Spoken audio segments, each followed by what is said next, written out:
Сәлем балалар, келіңдер, қызықты оқиға тыңдайық.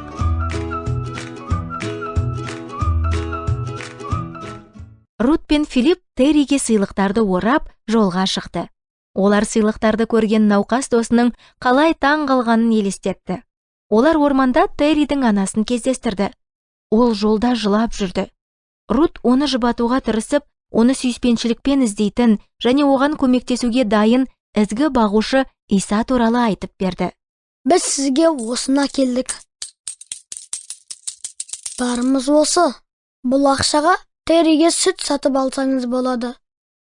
Сендерге көп рахмет. Сендер өте мейірімдісіңдер. Ал енді барыңдар. Терри сендерді күтіп жатыр. Рут, сен менің барлық ақшамызды бергеніңе ашуланып тұрсың ба? Жоқ, мен ашуланып тұрған жоқпын. Ізгі бағушы да, айқышта біз үшін құрбандық ретінде бүкіл өмірін берді. Біз де сараң болмауымыз керек. Терри сыйлықтарға өте қуанып қалды. Алайда бұл күні ол қатты қайғырды. Тіпті сыйлықтар да оның көңіл күйін көтере алмады.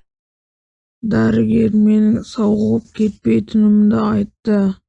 Өлгенім жақсы болады. Өлгім келеді. Филипп пен Рут Құдайдың олардың дұғаларын естігеніне күмәнданып қалды. Құдай неге керемет жасамады? Кешке олар күйзеліспен үйлеріне оралды. Маргарет әпке қонақ бөлмесін жақсы жинап қойған еді. Балалар, Терри мен оның анасын бізбен тұруға шақырсақ, не айтасыңдар? Тамаша! Бұл керемет қой! Терри жедел жәрдем көлігімен әкелінді. Бөлме оған өте қатты ұнады. Оның төсегі терезенің жанына қойылды. Қандай тамаша! Сосын Терри қабырғадағы суретке қарай бастады. Ізгі бағушы Иса жоғалған қозыға қолын созып, оны құтқарғысы келді. Рут, мен де жоғалған қозыны ұстап тұрған бағушының суреті болғанын қалаймын. Қауым жетекшісі Робинджер мырза балаға тура сондай суретті әкелді.